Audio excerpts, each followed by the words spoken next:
Vamos a empezar. Hola, buenas tardes, bienvenidos de nuevo aquí a la Asociación Amigos de la India. Hoy martes 23 de junio del 2020 vamos a hacer la sesión número 105 del estudio del libro recopilatorio sobre las enseñanzas del alma del Ellis Bailey, que lleva por título El alma, la cualidad de la vida. Sesión número 105. Hay que decir que como estamos bajo los efectos de la pandemia, el Centro Amigos de la India está cerrado, por lo tanto no va a ser abierto hasta el mes de julio y la clase esta se realiza a nivel telemático, a nivel virtual, por internet. La primera diapositiva, como de costumbre, los múltiples nombres de la conciencia. Os lo miráis y si al final de la sesión tenemos previstas unas 25 diapositivas, no es necesario acabarlas, más o menos, pero si al final creéis que alguno de los nombres de la conciencia genera alguna duda, pues hacemos un corte al final y lo formuláis la pregunta y de todos intentamos buscar la solución. Vamos a continuar. Aquí finalizamos la sesión 104, la semana pasada. Dice así: cuando esa conciencia se haya estabilizado en la del alma, habrá pocas enfermedades y los trastornos físicos del paciente muy evolucionado serán vinculados entonces con el impacto que la energía del alma hace sobre un vehículo físico no preparado. En esta etapa solo lo afectarán ciertas enfermedades principales. No será susceptible a las pequeñas dolencias y a las constantes e insignificantes infecciones que convierten la vida del hombre común o subdesarrollado en molesta y difícil. Estábamos hablando del tema de la capacidad del alma que tiene de regenerar ambientes, de generar condiciones, empezando por las de la propia personalidad. Se nos dice que el tema de la salud tiene muchísimo que ver a nivel esotérico con la expresión del alma. De ello que se insista tantísimas veces en el tema de que tenemos de mantener una confianza completa en la capacidad que tenemos cada uno de nosotros de solventar nuestros problemas. ¿Por qué? Porque en la medida en que entra en nosotros la ofuscación, la duda, la oscuridad, la pesadumbre y sobre todo esa sensación de nulidad que se nos ha instaurado, se nos ha inoculado a través de una educación represiva, como la que tuvimos aquí en España hace ya bastantes décadas, evidentemente genera un panorama en el cual no hay prácticamente resquicio alguno a donde agarrarse en caso de dificultades. Por lo tanto, mantengamos la confianza interna cada día, la alegría y la confianza plena.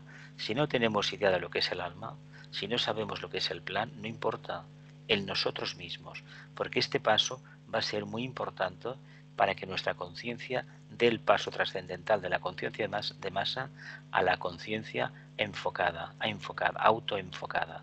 Por lo tanto, esta orientación del alma, de la personalidad a la presencia del alma, es muy necesaria para tirar adelante el gran proyecto de esta encarnación.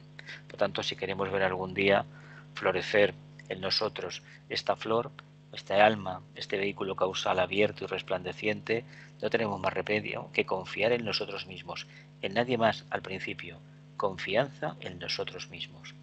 Y con el tiempo veremos qué es con el grupo. El alma y la curación. Ley número 1.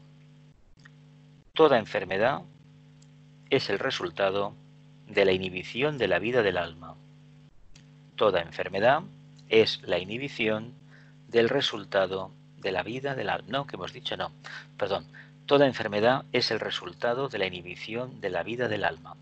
Allí donde el alma no se manifiesta, como explicábamos antes, evidentemente se generan unas condiciones donde pueden entrar entidades más que nada vinculadas con nuestro pasado karmático, formas de pensamientos, deseos, proyectos no finalizados, actividades no realizadas y muchísimas veces planificadas.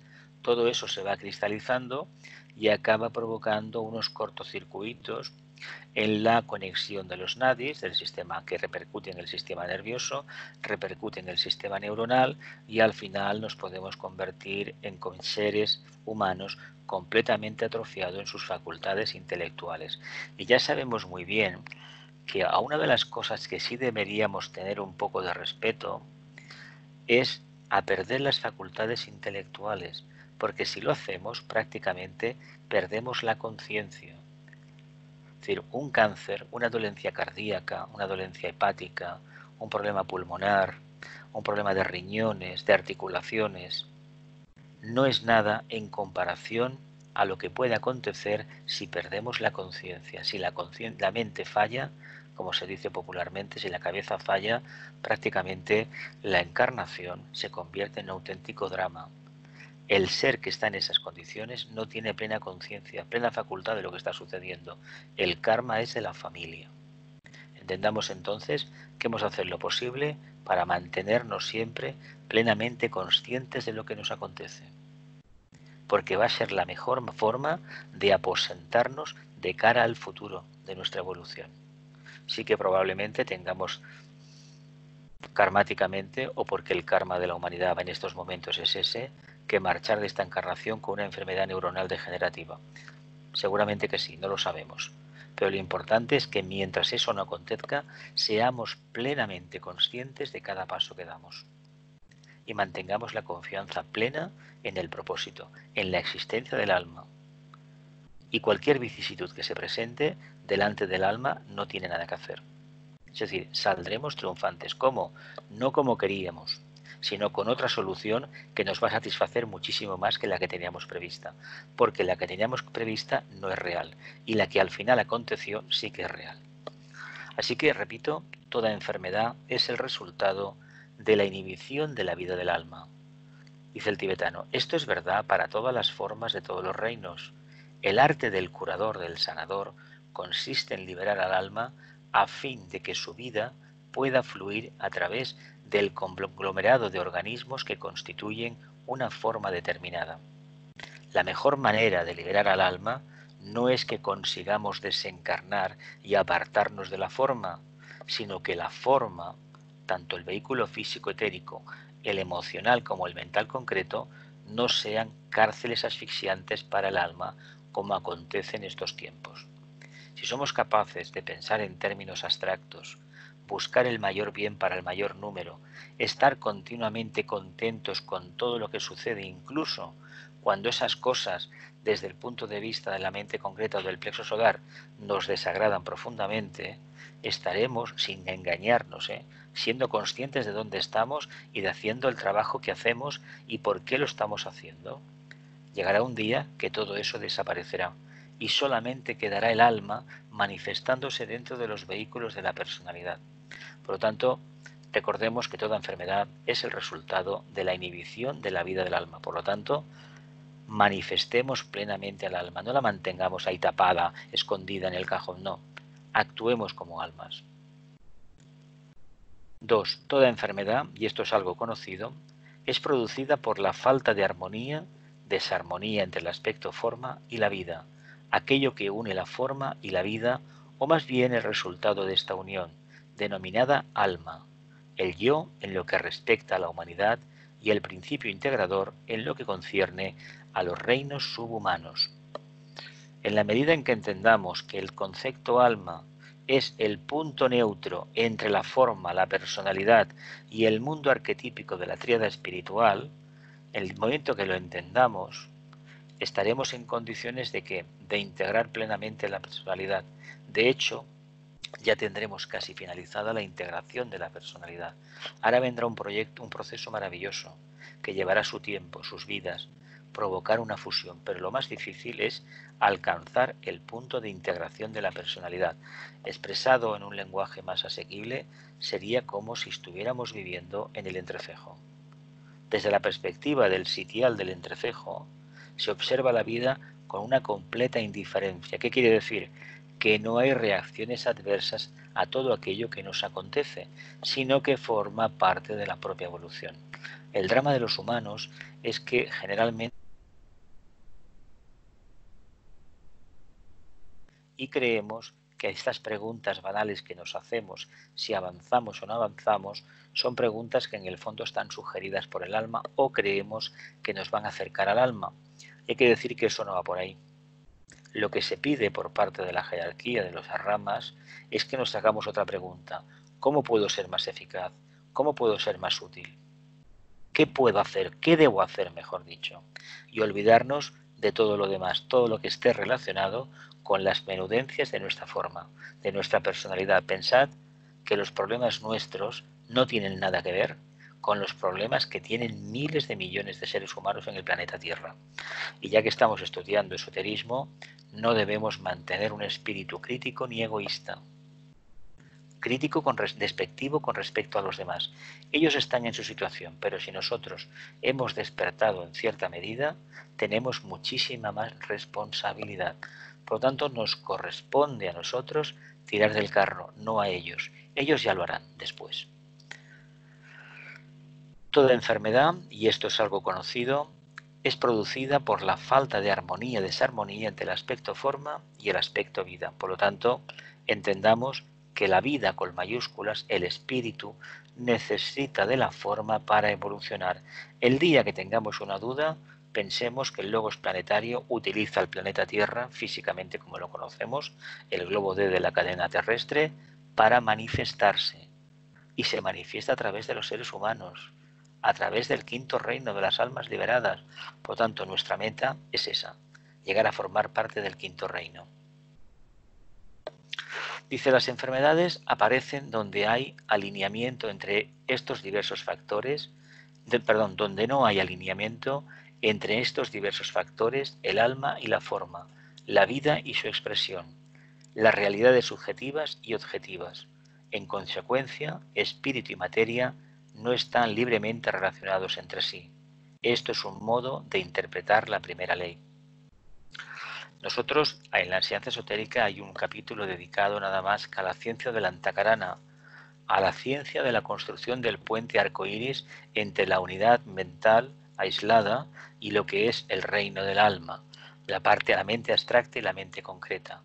Bien, si tenemos que realizar ese trabajo para poder realmente manifestarnos como almas en el plano físico y poder tomar el trono que está en la cima de la cabeza y controlar la personalidad como almas desde el entrecejo, debemos tener en cuenta que nuestro trabajo consiste en olvidarnos de la personalidad, no hacer que ésta degenere y quede mal desarreglada, no, todo lo contrario, sino potenciar el aspecto egoico, el del yo superior, el de la mente abstracta, y así poco a poco las dificultades que en el día a día mantenemos poco a poco se irán desvaneciendo, y esto es tan sencillo de comprobarlo como intentar un día ponerlo en práctica, y un segundo día y un tercer día, y al final nos daremos cuenta de que todo lo que nos acontece en el diario vivir forma parte del proceso de manifestación del alma, sea la dificultad que tengamos o la limitación que padezcamos momentáneamente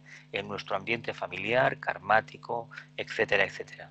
La pandemia que en estos momentos azota al mundo, que en este país parece que aparentemente se ha marchado, es ni más ni menos la incapacidad que tenemos de pensar en términos abstractos. Hemos perdido de vista el horizonte arquetípico que representa el alma. Nos hemos abocado totalmente de forma ciega y banal al mundo de la materia, de la forma. Por lo tanto, ha venido una pandemia, un virus, que ha generado un problema de ¿qué? Un problema de pulmonar gravísimo.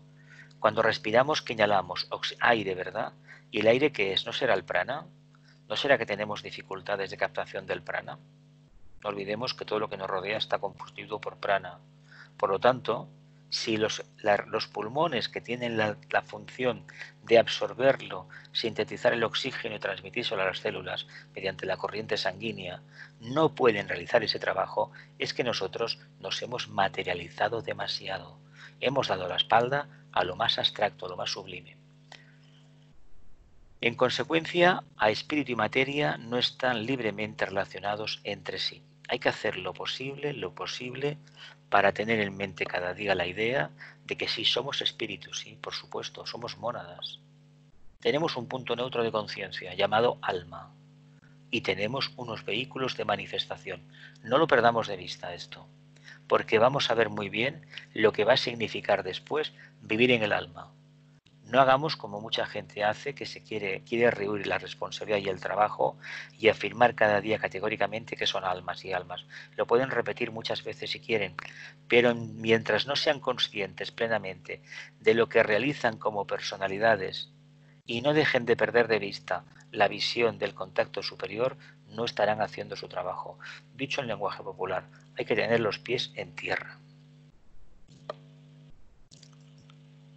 Tercero, cuando el pensamiento humano invierta las ideas comunes respecto a las enfermedades y las acepte como un hecho natural, el hombre comenzará a aplicar la ley de la liberación o de liberación, correctos pensamientos que conducirán a la no resistencia. Actualmente, por el poder de su pensamiento dirigido y su intenso antagonismo hacia la enfermedad, solo tiende a vigorizar la dificultad. Bueno, lo que hacemos cuando tenemos un problema de salud es que en lugar de aceptarlo, que es lo que esotéricamente se dice, observarlo detenidamente, tenemos la tendencia innata a combatirlo.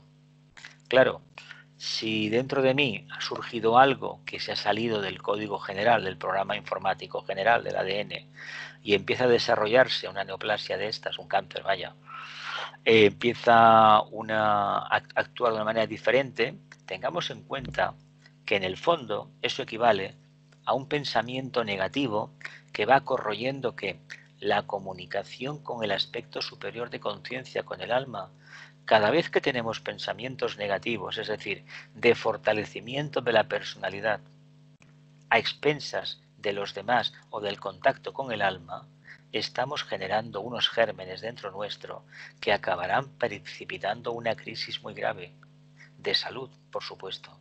Estas crisis, como bien sabéis, se empiezan a generar en los planos internos, a nivel mental, a nivel emocional, y poco a poco van condensándose, somatizándose en una dificultad física.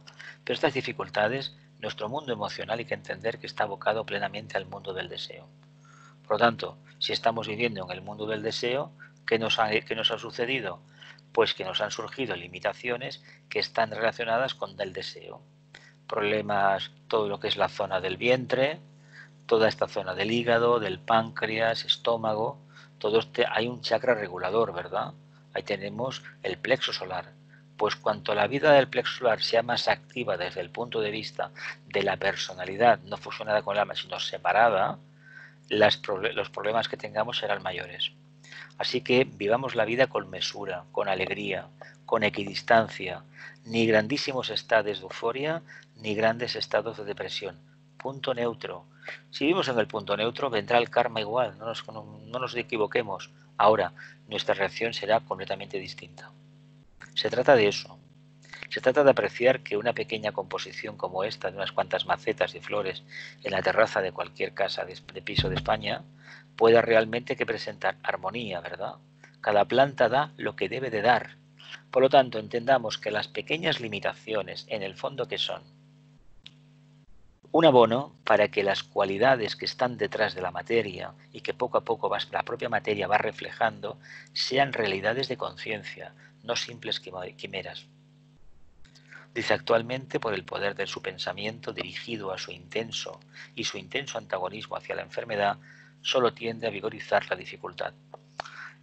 Cuando hay determinadas enfermedades, que ya se sabe el final que van a tener por la estadística, sería muy conveniente guardar profundo silencio. Hay que contar las cosas, hay que decirlas, pero sobre todo no hay que estar cada día pensando en el problema y sobre todo en lo mal que se va a encontrar uno. O decir por lo contrario, lo bien que se encontrará el día que deje el vehículo. No debemos buscar la liberación de la forma, es decir, la muerte en este sentido, como camino de supuesto de acercamiento al alma. Hemos de cumplir con nuestro deber, con el karma que tengamos. No nos engañemos con esto. Hay que aceptar las dificultades con agrado. Continuamos.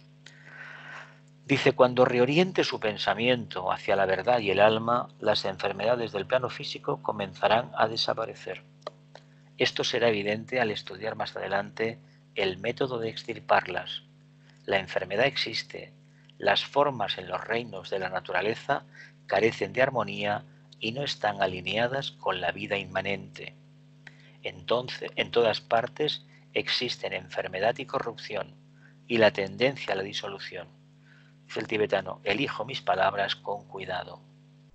En todas partes existen enfermedad y corrupción y la tendencia a la disolución. La enfermedad existe. Las formas en los reinos de la naturaleza carecen de armonía y no están alineadas con la vida interna, la vida del alma, la vida de la conciencia que todo lo anima, ¿no? Dice, cuando reoriente su pensamiento hacia la verdad y el alma, las enfermedades del plano físico comenzarán a desaparecer. Esto, la teoría está muy bien, pero yo os digo una cosa, apostemos decididamente por ponerlo en práctica. Y ya veremos cómo las frases estas del maestro tibetano tienen una verdad increíble, pero eso sí, hay que cambiar, ¿eh? No se puede continuar haciendo lo que se hacía antes, ¿eh? Y cuando digo hacer lo que se hacía antes me refiero a aquellas actitudes, aquellos pensamientos, aquellas reacciones o aquellos contactos físicos en el plano físico que uno creía muy importante y que al final uno descubre que son toxicidades todos ellos. Por lo tanto, alejémonos de las ideas, pensamientos, situaciones, ambientes, personas que detectemos ya que tienen un carácter tóxico. Todos tenemos un propósito en la vida, pero hemos de buscar cuál es el nuestro y con quiénes queremos compartir nuestro trabajo. Continúo. 4. Un método superior y nuevo consiste en llamar a la propia alma del hombre para que inicie una actividad positiva. Un método superior y nuevo consiste en llamar a la propia alma del hombre para que inicie una actividad positiva.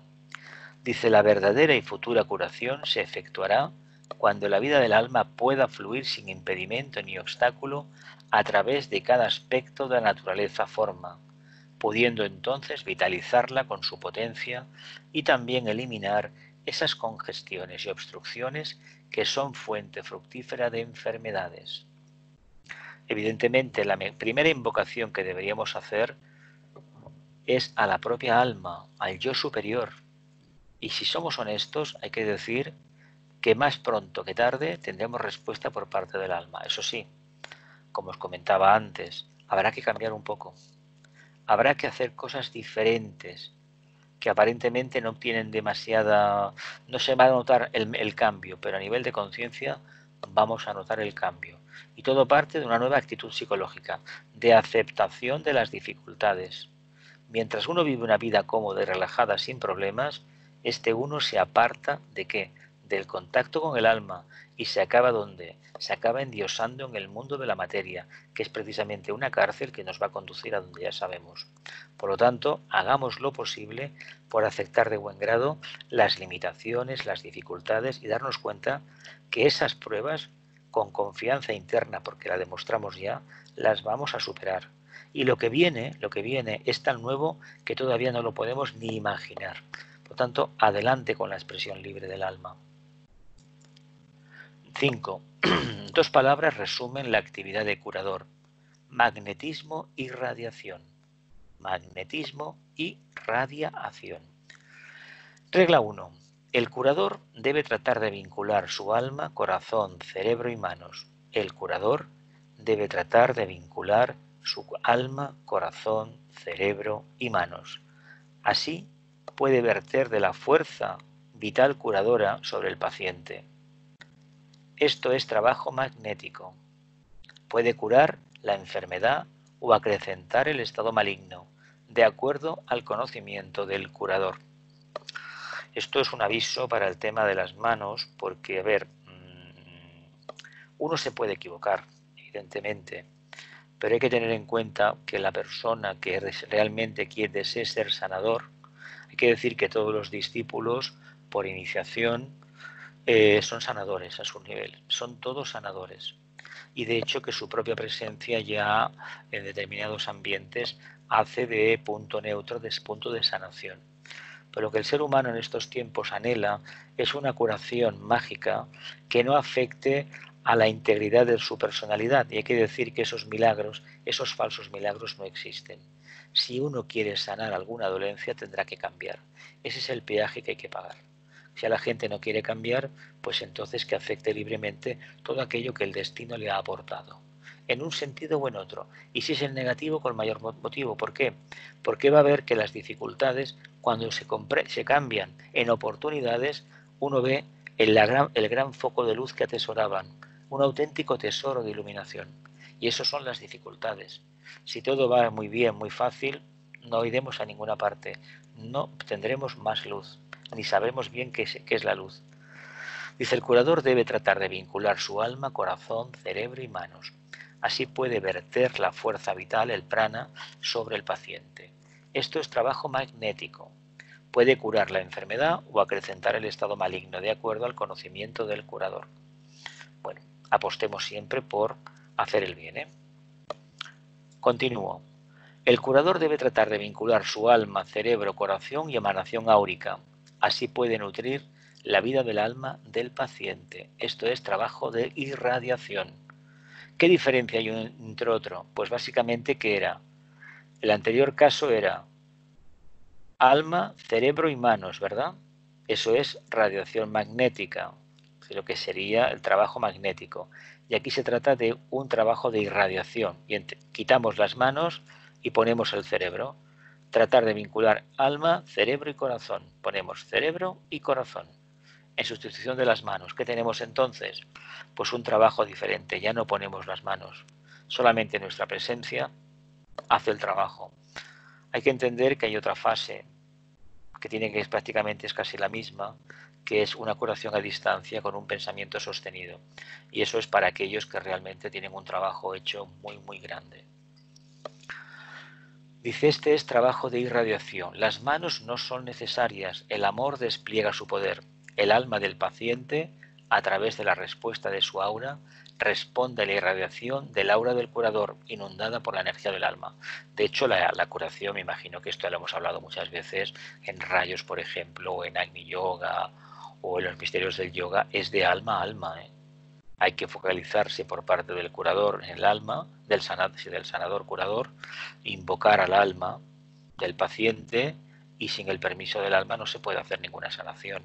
Y también tener en cuenta que se puede sanar, pero hay que tener en cuenta una cosa. Si hay un karma pendiente que cumplir, se va a cumplir.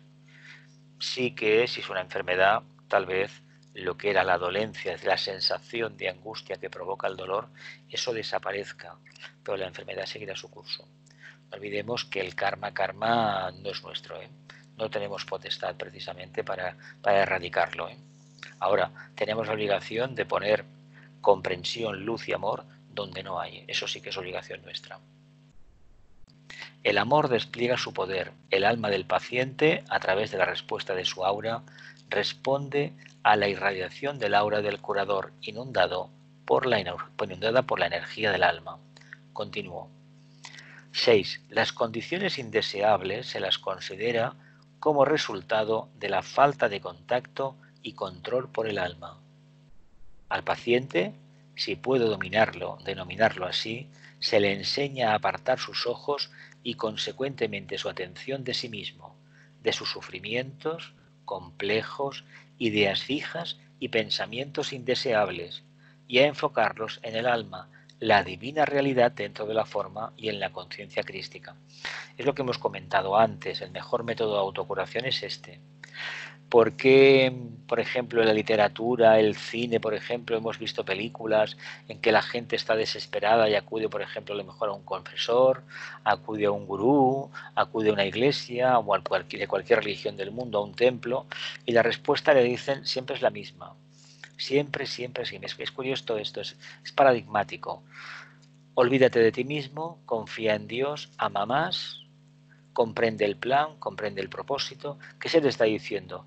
Aparta los ojos de tus pequeñas miserias, porque esas pequeñas miserias te están generando un espejismo y te crees que lo que te está aconteciendo a ti es único, no le pasa a nadie más.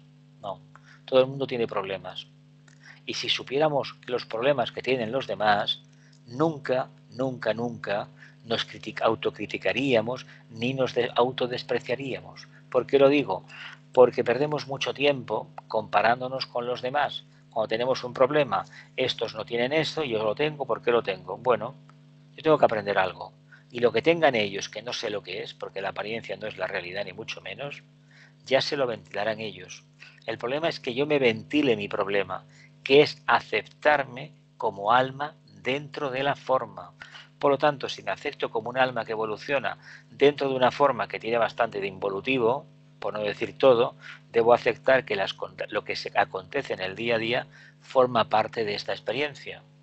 A mí me corresponde no reaccionar en contra y, por ejemplo, tener un severo control, estricto control sobre los vehículos de la personalidad. Ahora bien, mientras me desenvuelva solamente a nivel emocional, a nivel de plexo solar, poco control voy a ejercer sobre la personalidad, prácticamente ninguno. Y acercamiento al alma no deja de ser una ilusión como tantas otras que tenemos. Continúo. Dice, esto bien podría denominarse el proceso de sustituir científicamente aquello que hasta ahora acaparaba la atención por un nuevo interés dinámico.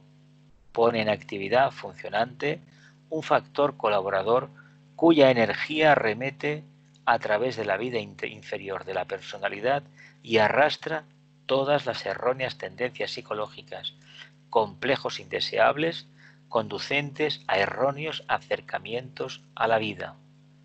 El proceso de sustituir aquello que acaparaba la atención. Aparentemente es muy fácil de formular, ¿no? Dices, caramba, ¿qué te sucede? Pues mira, tengo este problema y ahora a partir de ahora voy a dejar de pensar en esto, en aquello, de hacer lo otro, o de ingerir este alimento y lo cambiaré por aquello otro, por lo otro. Sí, vale. ¿Cuándo lo vamos a empezar? Cuando me encuentre bien. Si respondemos abiertamente que vamos a empezar un cambio cuando ya tenga el problema solucionado, con total seguridad no lo vamos a hacer. ¿Por qué? Pues porque no lo necesitamos. Cuando tenemos un problema necesitamos una respuesta urgente. Y si la respuesta pasa por cambiar, decimos, cuando esté bien cambiaré. Falso, falso. Hemos de intentar el cambio en plena dificultad. Si no, ¿cómo nos vamos a reorientar? Si ya sabemos hacia dónde nos va a llevar una enfermedad a determinadas edades, por ejemplo, o qué tipo de enfermedades, no nos podemos engañar más. Por lo tanto, hagamos lo posible, ya que previsiblemente vamos a desencarnar, que lo hagamos de tal manera que hayamos podido limpiar los vehículos de la personalidad, integrarlos y haberlos convertido los últimos tiempos de nuestra vida física en fieles servidores del alma. Si lo conseguimos, hay que decir que parte del karma y del propósito de esta vida lo hemos conseguido. Por eso, nos debemos de preguntar también, ¿por qué muchos gente que se interesa en este tema llega un momento que le acontece una enfermedad rápida, que dura muy pocas horas, o días, o muy pocos meses? Preguntémonos por qué compañeros de sendero, compañeras, han tenido ictus, ataques del corazón, han tenido problemas neuronales fuertes y en pocos meses, adiós. Bien, ellos quisieron vivir la vida del alma, como todos, pero han hecho lo posible para estar activos hasta el último momento. Y algunos lo han conseguido, otros, pues bueno, perdieron un poco de conciencia y luego muy poco tiempo después se fueron. Hay que decir que tal vez las personas que quedan tantísimo tiempo postradas en una cama, que pueden respirar por sí mismas, que las alimentan, pero prácticamente necesitan de la ayuda para todo, prácticamente para todo, igual es un karma de los que están a su lado, ¿eh? Un karma de los que están a su lado. Tanto eso deberíamos de considerarlo también, ¿eh? Y hacer lo posible en nuestra vida por cambiar la forma en que la enfocamos en el día a día. Tiro adelante con la siguiente. Dice, esto eventualmente regenera la vida mental o de pensamiento, de manera que el hombre llega a ser condicionado por el recto pensar, bajo el impulso o la iluminación del alma. Esto produce el factor dinámico expulsor de un nuevo afecto. Las antiguas ideas fijas, depresiones y miserias, los viejos deseos obstaculizantes, todo desaparece y el hombre queda libre como alma y amo de sus procesos vitales. Bueno, esta es la meta. Aquí hemos de llegar. Por eso este nenúfar tan bonito que indica que está nuestro mundo emocional, ¿no? Claro que está ahí, pero está como domesticado. Si está domesticado, el alma tarde o temprano se va a manifestar. ¿Y cómo lo hemos conseguido? Pues utilizando las potencias para buscar lo más refinado, lo más sublime, lo más profundo, lo más elevado, olvidándonos de las mezquindades de la vida diaria, sino esas ideas fijas que teníamos, que hasta ese momento habían construido pues el imperio de nuestra personalidad, en lugar de que esa personalidad decrete la autodestrucción, pero de forma controlada, de forma real, no ficticia, pues hagamos lo posible, esforcémonos en el día a día No hagamos planes a largo plazo. Empecemos por hoy. Empecemos por empezar a manifestar esta misma tarde, ahora mismo, el alma. Y ya veremos, dejaremos de lado todo eso, porque sabéis que no pueden coincidir, ni mucho menos en la conciencia, las ideas acuarianas del grupo y la manifestación del alma grupal con las ideas físicas dogmáticas del área de Piscis. Y si coinciden, generan problemas que se somatizan en enfermedades. Apostemos por lo nuevo y mantengamos la plena tranquilidad ante la inseguridad mental concreta que nos va a generar. Las cosas saldrán bien para el alma, no para la personalidad.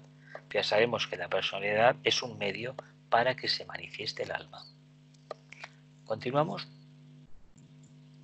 7. En el segundo caso, toda la energía proviene del alma, pero en el primero, toda la energía es simplemente vida, actuando con determinada orientación. Toda la energía proviene del alma. Bueno, el alma es la fuente emanante de la energía que en la personalidad se moviliza generando fuerzas, ¿no? ¿Veis esta flor, esta rosa? ¿De dónde está? El contraste verde y el color de la flor, pues bien, ese contraste verde de la materia, del reino vegetal, representaría que la personalidad. ¿Y qué representa la flor? Pues la entidad que dentro de la materia está manifestando ¿qué? Su grado de evolución. Por lo tanto, apostemos a convertirnos en esta flor, en esta capacidad irradiatoria que como almas, a través del vehículo causal, todos tenemos. ¿Continúo? Respecto a la parte que desempeña el amor en el proceso de curación, diré que amor es la expresión de la vida de Dios mismo. Amor es la expresión de la vida de Dios mismo. Amor es la fuerza coherente que renueva todas las cosas. La fuerza coherente que renueva todas las cosas. ¿Qué decían los evangelios? ¿No hablaban algo parecido sobre el amor? ¿Os acordáis de eso, no? Quisiera que reflexione, dice el tibetano, sobre esta frase. Y amor es todo lo que es. Y amor es todo lo que es. Claro, estamos en un sistema solar que el logo solar está tratando de trabajar el segundo rayo, que lo acabará al final de su ciclo de evolución, al final de su manvántara, ¿no? Bien, y toda la energía que subyace es amor. Toda la energía es integración. Sabemos, por los estudios esotéricos, que la materia está regida por la ley de economía, pero que la capacidad de la ley de integración es increíble, hace que los átomos, las partículas, las moléculas estén cohesionadas en diferentes formas. Si no fuera por la ley de integración, el propósito, que es el primer aspecto, el aspecto de la ley de síntesis, no se podría manifestar. Si no fuera por la ley de integración, la materia no existiría como la conocemos. Serían partículas, átomos, entidades ínfimas. No podrían cumplir el propósito. Es el amor, la ley de integración del cósmica, la que posibilita que la materia esté concentrada. Por lo tanto, la materia que responde a ese propósito, a esa voluntad a través de la integración. ¿Lo vemos? Tanto el amor, el aspecto alma, es el gran agente redentor para la raza humana. Dice, la principal característica que establece la diferencia entre la energía del alma y la fuerza de la personalidad, tal como se aplica en la curación, reside en la zona donde se aplique y exprese el amor. La principal característica que establece la diferencia entre la energía del alma y la fuerza de la personalidad, tal como se aplica en la curación, reside en la zona donde se aplique y exprese el amor.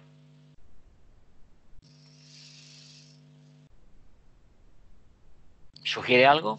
¿Lo dejamos para las preguntas?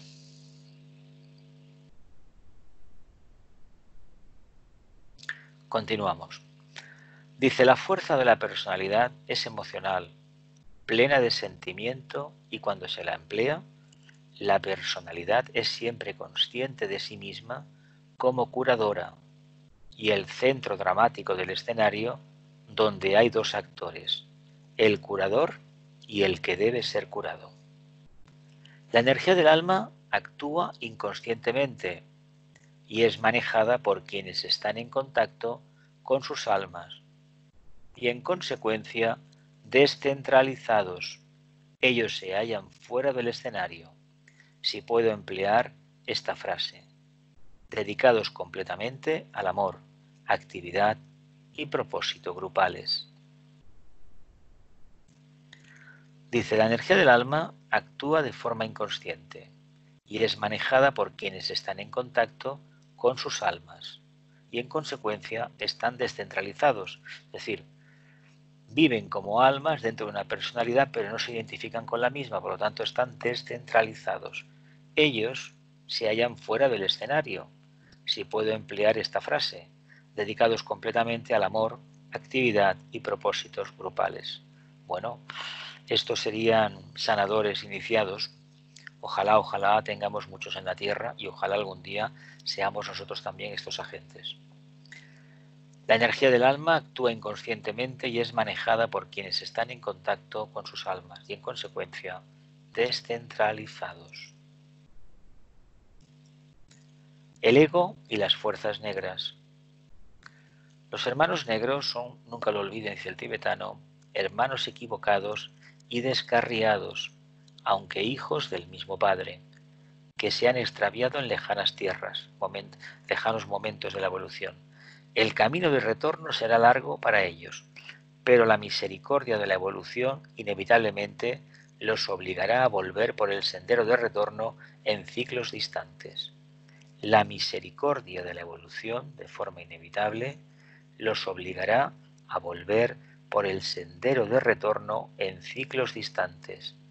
Reconocimiento, cambio de orientación. Reconocimiento, cambio de orientación.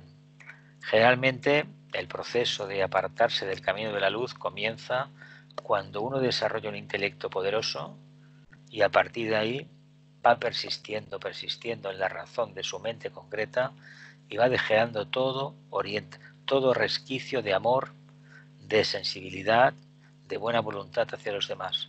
Esto en el día a día hay infinidad de profesiones, unas cuantas más clarísimamente, y actitudes en el plano físico que se nota clarísimamente lo que significa la razón de la mente concreta. Es poco menos que la primera puerta de entrada al mundo de la oscuridad. Lo que sucede que no debemos de juzgar este trabajo por una razón muy sencilla. La mejor manera de neutralizar a los hermanos de la oscuridad es que los hermanos de la luz sean más. En el plano físico, los planos karmáticos, los que ganan por goleada son los hermanos de la oscuridad, porque dominan la materia. Pasado el mundo de la forma, la mente abstracta no pueden llegar. ¿Por qué? Porque carecen de amor. Así que si hemos caído, tenemos la tentación de utilizar el intelecto para aprovecharnos de los demás, que sepamos que eso genera karma. Y que a la larga, si persistimos ahí, tendremos pruebas muy duras. Y si no reflexionamos, pues ya sabemos lo que nos va a suceder. Tendremos plenas dificultades.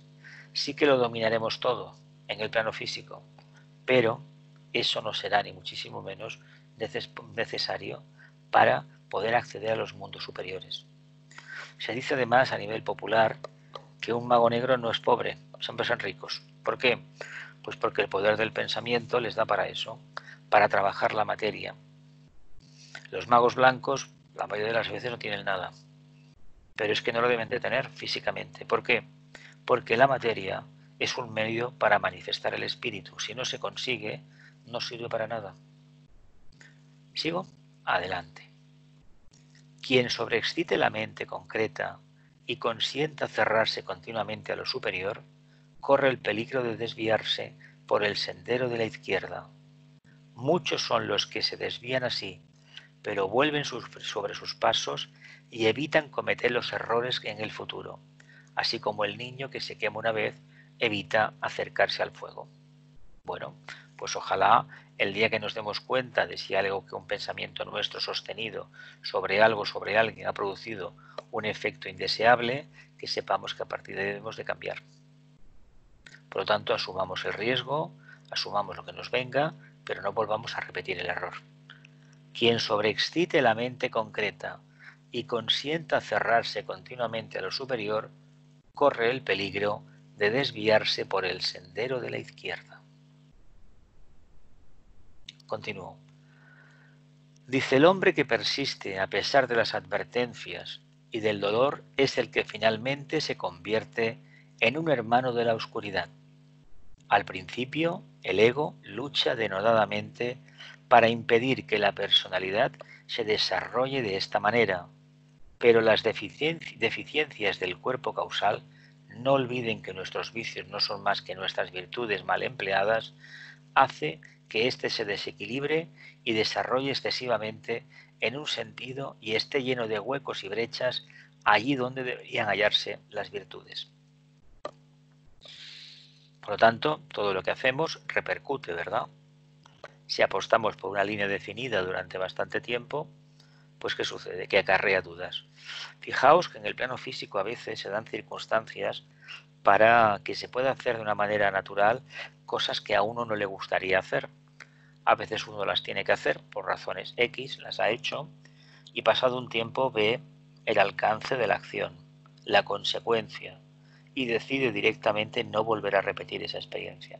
Sucede que los hermanos de la oscuridad nos conocen muy bien. Hay un dicho popular que dice que el diablo es sabio, no por diablo, sino por viejo.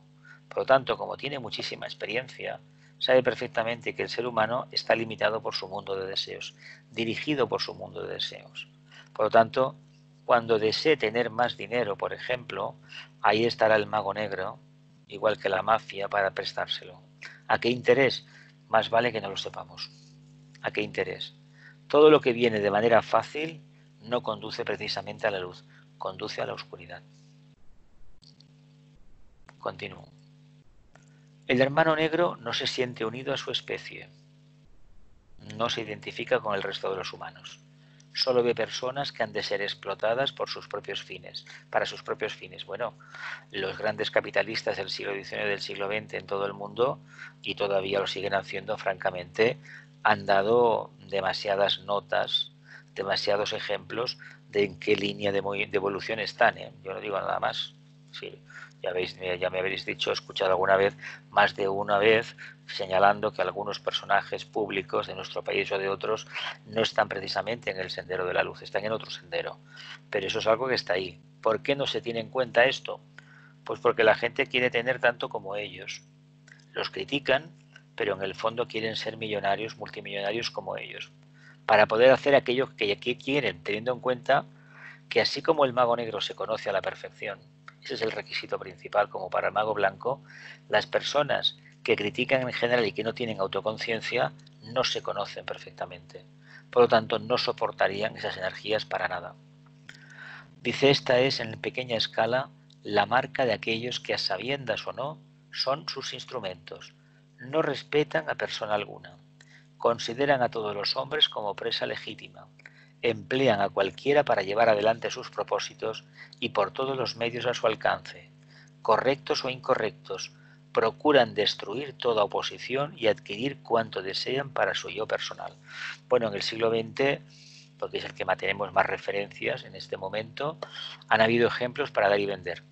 Pero también hay que decir que en el 19, en el 18, en el 17, prácticamente toda la historia de la humanidad es la lucha entre unos cuantos que estaban en la luz y una grandísima mayoría que estaba precisamente en la parte oscura. A ver, esto es natural. De hecho, en los grandes imperios se dio la circunstancia de que empezaron siendo construidos por seres o conciencias que no eran muy definidas y que fueron potenciadas por otras que habían apostado por el tema de la separatividad, hasta que aparece uno que por razones X intenta insuflar un aire nuevo y regenerador y acaba ¿qué? Precipitando la caída de ese imperio. Bueno, pues muy bien. Los imperios, como todas las actividades, tienen un momento álgido y automáticamente empiezan el declive, porque es ley de evolución, es ley de péndulo. No se puede hacer otra cosa más que no vale la pena mantener un muerto más allá de un determinado tiempo. Cuando digo muerto, digo forma caduca. ¿Verdad que no nos gustaría que nos congelaran y nos exhibieran en una vitrina por allí, en unos grandes almacenes? Me hace una idea aberrante, ¿verdad? Pues toda institución todo organismo, o como se denomine, que está ya periclitado, que tiene arte esclerótico, debe ser destruido. ¿Cómo se destruirá? No pensando más en él. Por lo tanto, entendamos que la parte oscura trabaja en tanto y en cuanto nosotros alimentamos la personalidad en sentido negativo. Si no alimentamos la personalidad en sentido negativo, la parte oscura o el mago negro no tendrá nada que hacer con nosotros.